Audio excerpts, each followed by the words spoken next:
E ambos dizendo: não quero mais, pastor. Não quero mais. Aí eu disse: ó, é interessante eu perguntar para vocês.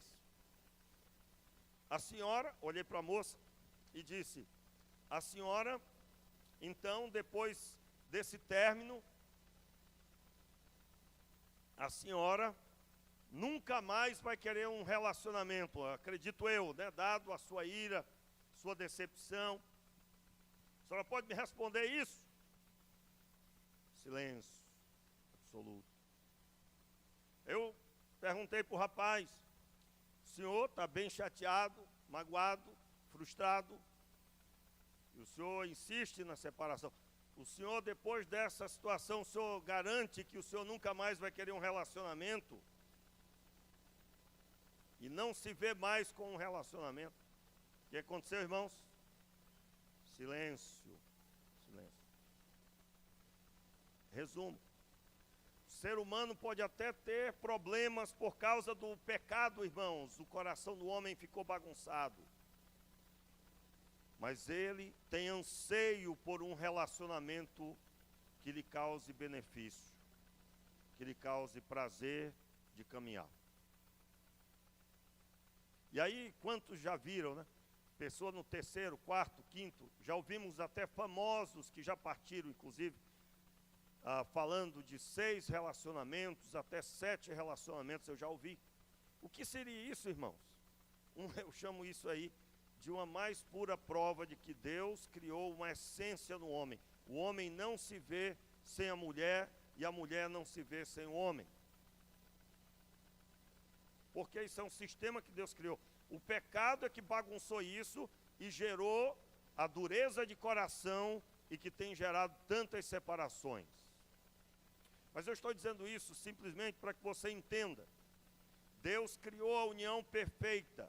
O homem terá anseio pela mulher e a mulher terá anseio pelo homem. E é claro, depois de explicar isso para aquele casal, mais uma vez, eu disse para eles: não é melhor vocês retomarem a caminhada, se perdoarem e retomarem a caminhada juntos do que tentar uma nova caminhada, porque vejo que vocês vão tentar. Vejo que vocês continuarão procurando a felicidade. Não é melhor com a família que já está criada? E é claro, essa é a proposta de Cristo, por meio do perdão dos pecados, nós retomarmos a nossa caminhada, corrigindo os passos. Muito bem. Então, vem o momento do casamento. E o momento do casamento está aí no versículo 22 do capítulo 2. Então, da costela que o Senhor Deus tomou do homem, formou a mulher e a trouxe ao homem, e disse o homem: esta é agora osso dos meus ossos, carne da minha carne, ela será chamada mulher, pois do homem foi tomada. Então aqui está o casamento. E aí o verso 24: portanto deixará o homem seu pai e a sua mãe, e se unirá à sua mulher, e serão os dois uma só carne. Uma só pessoa, ali na linguagem de hoje, né? Muito bem. Veja o padrão. Quando nós olhamos para Gênesis 1, versículo de 1 a 3, eu expliquei sobre a Trindade. Nós observamos que na Bíblia nós temos essa mesma organização num nível menor, diferente em traços, é claro, mas ela está estabelecida. Como? O Senhor estabeleceu a família. E essa família é constituída de 3 personagens: o homem, a mulher, o marido, a esposa, o pai, a mãe. E na união deles vêm os filhos. O filho não existe se não houve a união do pai e do filho, do pai e da mãe. A figura da Trindade está na visão família. Tanto é que tudo começa com o homem. Agora aqui, irmãos, essa parte aqui é de arrebentar, né? Você vai estudar a Bíblia e você vai perceber, por exemplo, sobre o pecado. Adão é que foi chamado, texto no capítulo 3, a partir do versículo 7, diz assim: eles fizeram folha de figueira, então os olhos de ambos foram abertos e tal, fizeram folha de figueira. Então, ouvindo a voz do Senhor Deus que passeava no jardim, pela viração do dia, o homem e a sua mulher esconderam-se da presença do Senhor Deus que entre as árvores do jardim. Verso 9: chamou, porém, o Senhor Deus o homem e lhe perguntou: onde estás? Os irmãos perceberam aqui? Deus chama quem? Deus chamou quem, irmãos? Adão, chamou o homem. Por quê? Porque assim como Deus criou assentado do trono, como na postura de responsável pela criação, e Ele o é, Ele constituiu o homem como responsável pela organização família. Como Deus estava assentado no trono, e o plano é do Pai. Irmão, seria uma conferência aqui, né? Aqui tem assunto para umas 8 mensagens. Por exemplo, uma mensagem só para entendermos Deus na figura, que Ele transferiu a figura dele para a figura do homem na família. Pois Ele chama o homem à responsabilidade. Deus chama o homem à responsabilidade. Há uma direção, e essa direção é dada pelo homem. Aí você entende por que a sociedade do mundo está atacando tanto a figura do homem. Os programas de TV no decorrer dos anos, transformando os homens em bobos, figuras bobas. Eu citei aqui um tempo, por exemplo, um desenho animado para criança, Peppa Pig. A criança chama o papai de papai bobinho. E realmente no desenho ele é bobinho. Não é uma figura cheia de planos, de realização e de domínio do que está acontecendo. Existe uma geração, irmãos, aonde o homem, ele entende que governar é trazer comida para casa, dinheiro. Mas governar significa ter domínio, ao ponto de saber que o que acontece na vida da filha, da esposa, partiu de um diálogo com ele. Assim como a voz que ecoou partiu do trono. E quando nós olhamos para a figura de Deus, nós vemos que o Espírito Santo só se moveu sobre as águas. Só se moveu. E no Novo Testamento, o Espírito Santo ungiu, mas quem ordenava a cura era Jesus. Jesus ordenava a cura. Ele mesmo disse em Atos 1, vocês devem ficar na cidade até que do alto sejam revestidos de poder, pois descerá sobre vós o Espírito Santo, e vocês serão minhas testemunhas. Veja, o Filho diz que o Espírito Santo viria, e ele faria a obra, a luz ecoaria, seria manifesta, e a luz chegou até nós, irmãos. Nós fomos alcançados pelo Evangelho. A obra que começou em Atos dos Apóstolos chegou até nós. Mas ela tem uma organização.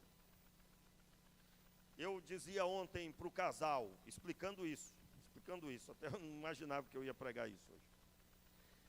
Eu explicava isso e dizia: esse é o padrão de família. Você, jovem, você precisa ser responsável pelo que acontece na sua casa. A sua mulher está lá ministrando, mas isso foi planejado e você foi o precursor de tudo isso, foi o que iniciou tudo isso. Meus irmãos, nós estamos carentes de paz. Nós encontramos, olha, nunca houve tanta literatura para curar a paternidade. Por quê? porque foi montada uma paternidade fraca. São 30 anos de sementes malignas plantadas.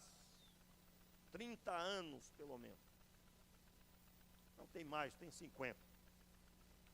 São 50 anos, propriamente dito. Eu posso dizer que na história do Brasil, começou em 1970, basicamente. As sementes para gerar a sociedade está aí hoje. Onde falta homem de verdade. Onde falta pessoas. Aí alguém diz assim, homem de verdade é o quê, pastor? É o machão que briga, que acontece? Não. Esse daí é o machista. O que briga e que é bruto, ignorante no sentido de não conhecer as coisas e fazer de qualquer jeito, isso aí é machismo. Eu estou falando do homem de verdade bíblico, que é o homem que realiza, que domina sobre todas as coisas. Dominar significa conhecer.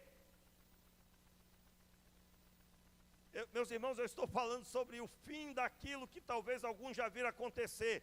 Está lá a jovem chorando no quarto, o pai diz para a esposa, vai lá e conversa com ela, porque você é mulher.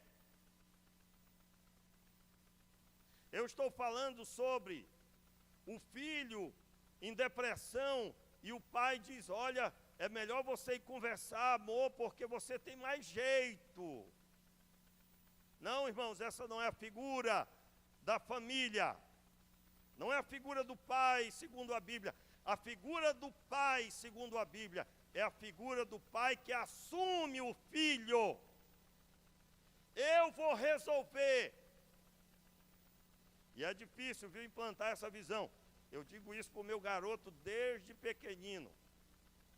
Meu filho, o seu principal amigo, depois de Deus, é o seu pai e a sua mãe. Ainda que eu fale, você tem que repetir muito e demonstrar isso. Todas as vezes que o meu garoto abre o coração para mim e conta uma coisa muito pessoal, eu celebro.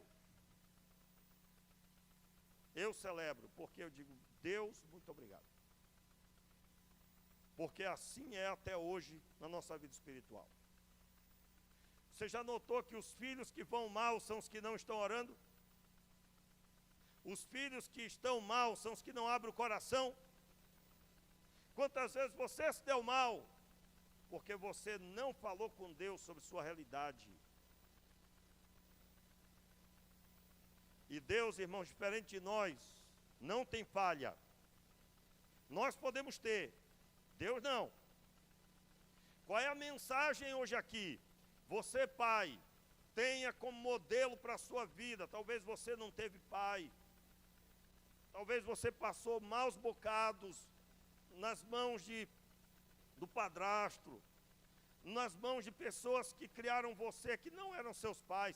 Talvez você teve dificuldades enormes, mas agora você tem Deus na sua vida. E Ele adotou você. E eu encerro, né, irmãos? Eu encerro voltando para o texto de Romanos. Abra aí de novo, Romanos. Meus irmãos, Romanos 8, verso 15. Meus irmãos, nós temos o modelo de pai. Esse modelo é Deus. Olha, eu digo que está difícil pregar hoje em dia, irmão, sobre o padrão bíblico. Sabe por quê? A gente sobe no púlpito, parece que tem uma pressão espiritual para que a gente chegue aqui e diga assim, olha, meu irmão, você está triste hoje, você não tem seu pai, olha, mas o Senhor te console. Né? O Senhor te console, você não tem seu pai, mas o Senhor te console. Hoje eu recebi vários telefonemas, várias mensagens de pessoas que me têm por pai deles, né? E eu acho isso muito normal, eu acho que pessoas aqui também receberam. Não é seu filho de sangue, mas a pessoa considera você um pai. Eu acredito que se eu pedisse para levantar a mão, várias pessoas levantariam a mão. Mas é porque nós estamos carentes, irmãos, nós estamos carentes. Nós estamos carentes de pai.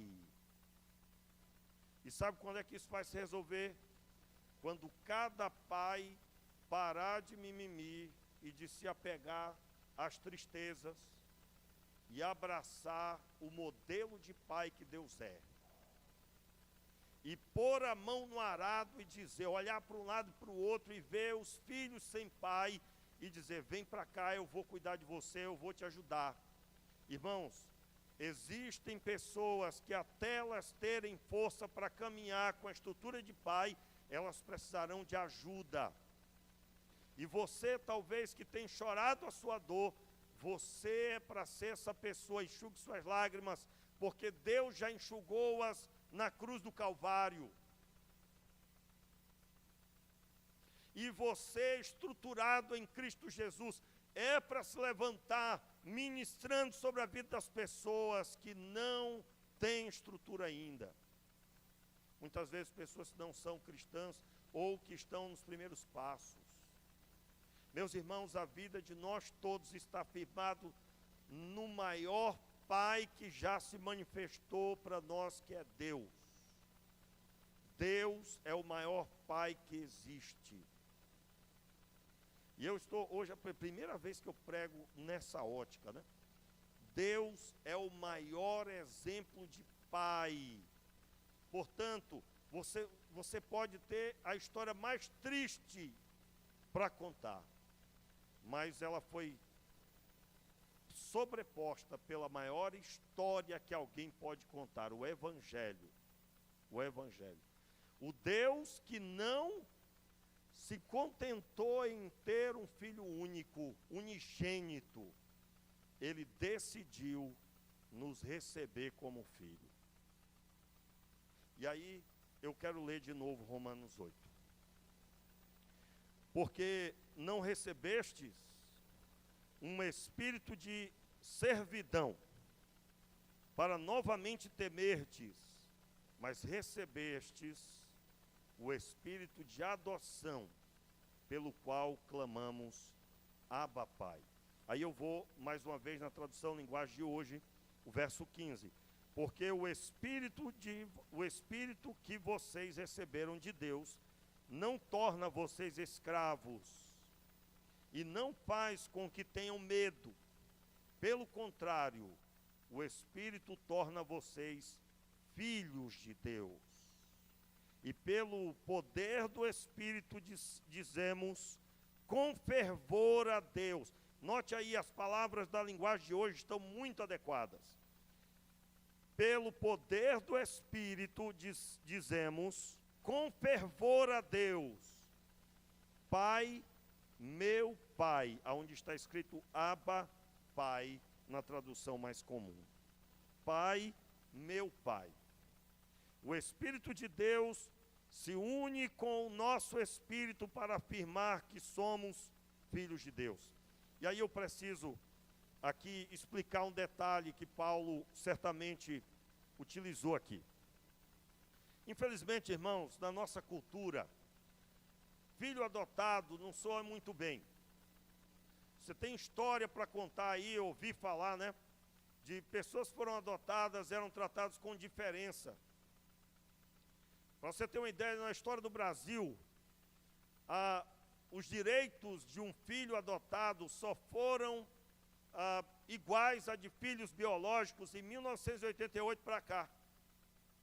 Antes disso, o filho adotado não tinha os mesmos direitos. Talvez por isso que há um estigma aí hoje sobre a questão filho adotado, né? Por causa desse histórico brasileiro. Graças a Deus, com a promulgação da Constituição de 1988, os direitos do adotado eram igual, mas ficou ainda o estigma. Ficou. Se ouve as histórias e esse estigma parece que é renovado. Mas não era esse o entendimento romano. E aí, para entender isso, a gente tem que entender o que na cultura romana se chama dias lústricos para os romanos. O que era o dia lústrico? Dia lústrico acontecia quando um bebê nascia na família. Era feita uma cerimônia. E essa criança era posta no chão, era colocada no chão, diante do pai biológico. E o pai, ele tinha a oportunidade de repudiar aquela criança, ou se abaixar e tomar a criança nos braços. E havia uma festa, uma celebração naquela casa. Paulo provavelmente, ele estava usando uma linguagem que os romanos conheciam. Deus nos deu um espírito de adoção. Opa, acendeu uma luz. Por que, irmãos, que Paulo corretamente disse isso? Porque literalmente, nós éramos a criança no chão. E Deus se abaixou, Ele veio até nós.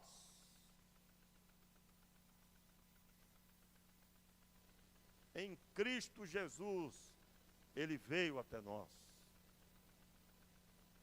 Por isso, se você já leu esse texto, você ficou assim, com o olho meio de banda, filho por adoção. Será que até a Bíblia discrimina? Por isso, eu gosto, irmão, desse momento para poder dizer para você, trate de estudar a Bíblia. Porque tem gente que não entende bem e fica. Você tem que preocupar-se com isso.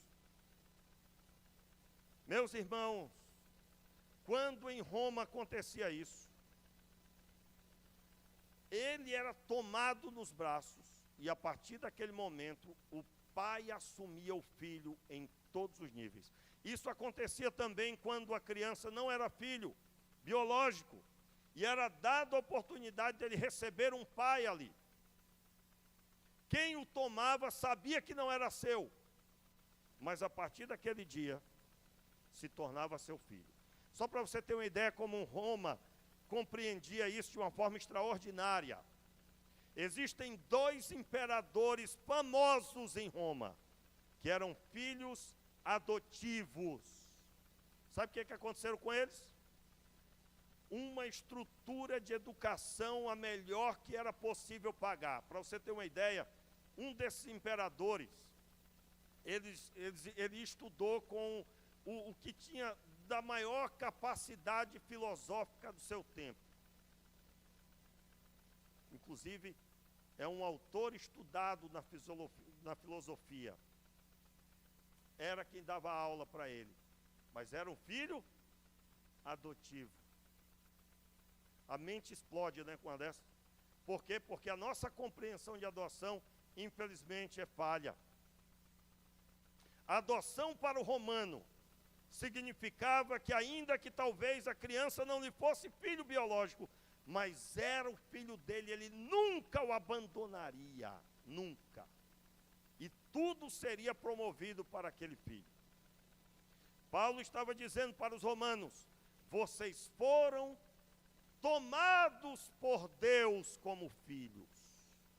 Meus irmãos, sabe o que vai encher o nosso coração para abraçar os nossos filhos? É que Deus fez isso conosco. Você quer abraçar seus filhos cheios de amor? Aliás, irmãos, uma vez eu estava ministrando sobre uma pessoa, e eu disse para a pessoa, né, Deus me trouxe ao coração algo sobre o profundo. E eu disse: olha, você abraça seus filhos, mas você percebe que eles não são abraçados? Eu digo: sim, senhor. Você fala para eles que você ama, mas você percebe que eles não sentem que isso é realidade? E ela disse: é sim. E aí eu disse: olha, você está ferido na sua paternidade e aquilo que você faz é vazio, porque você não foi amado pelo seu pai e você carrega até hoje essa dor. Meus irmãos, existem muitos pais que gostariam de dizer para o filho: eu te amo, e não conseguem, porque o pai nunca disse eu te amo.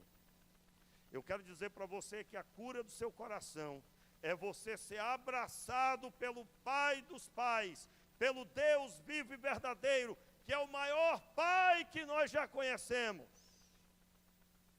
e que nos fez seus filhos, o qual Jesus é o primogênito.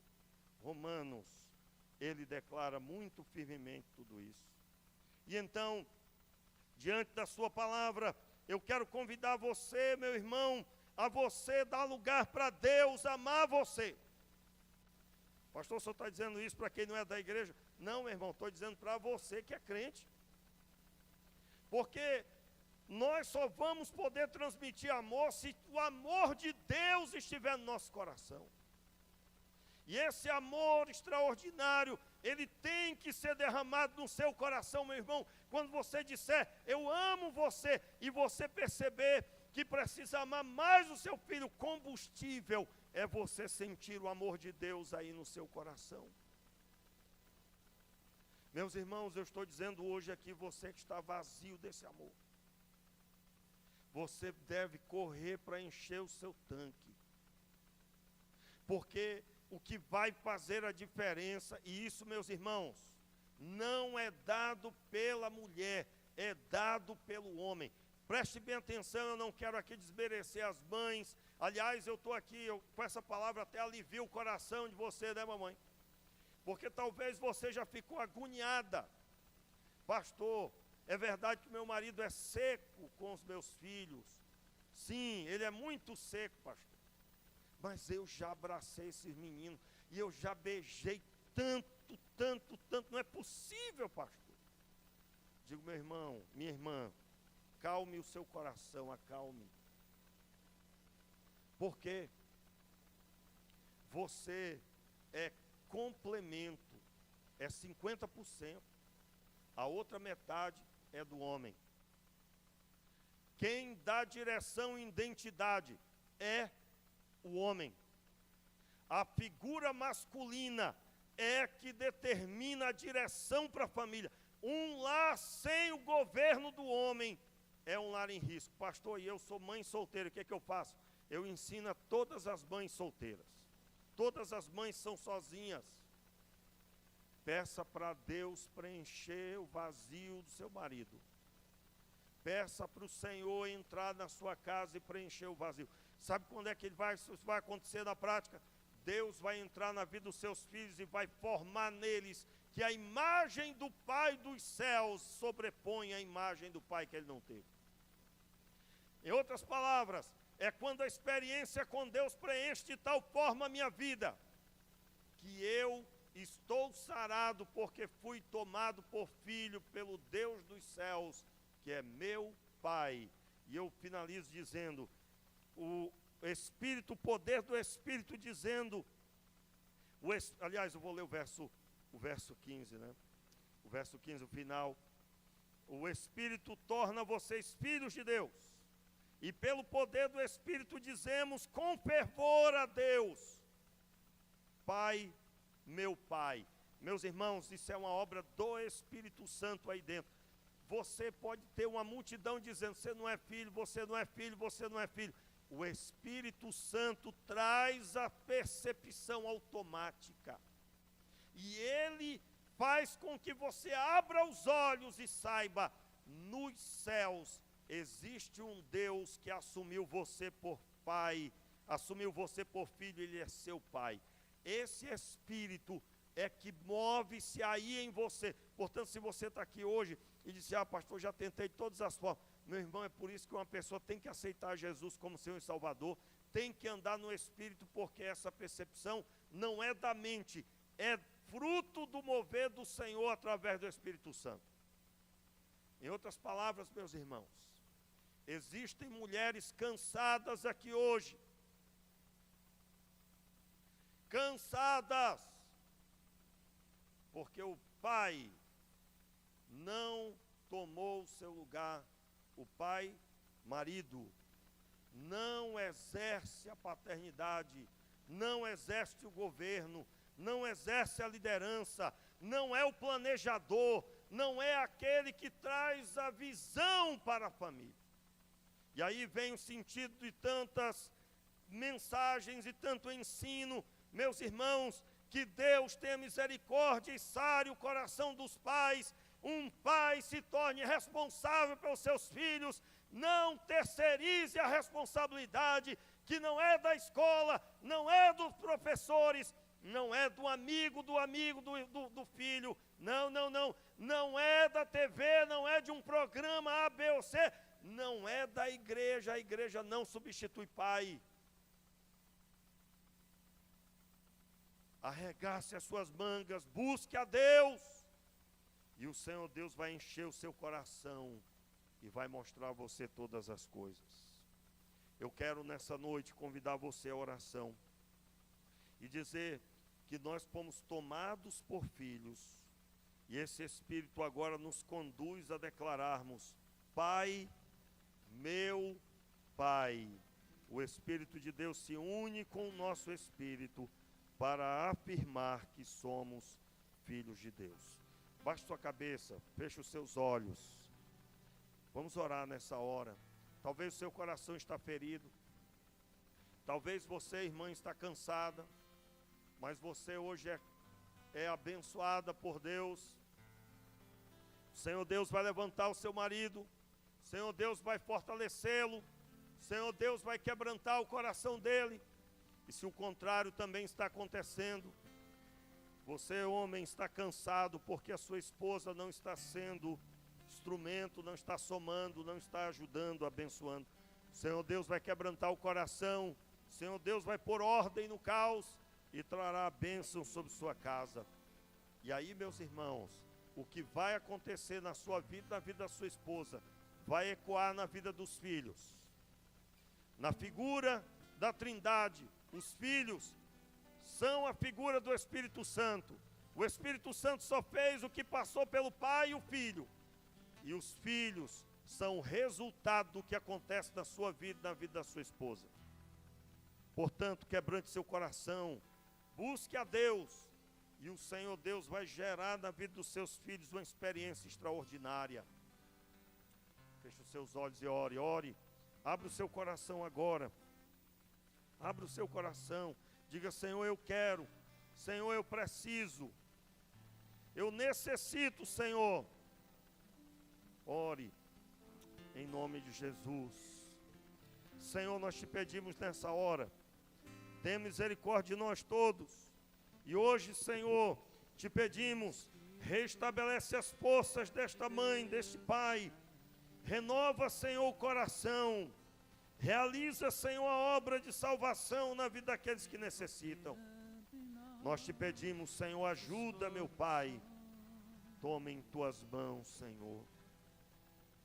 Assim oramos para a glória de Deus Pai, em nome de Jesus. Amém e amém.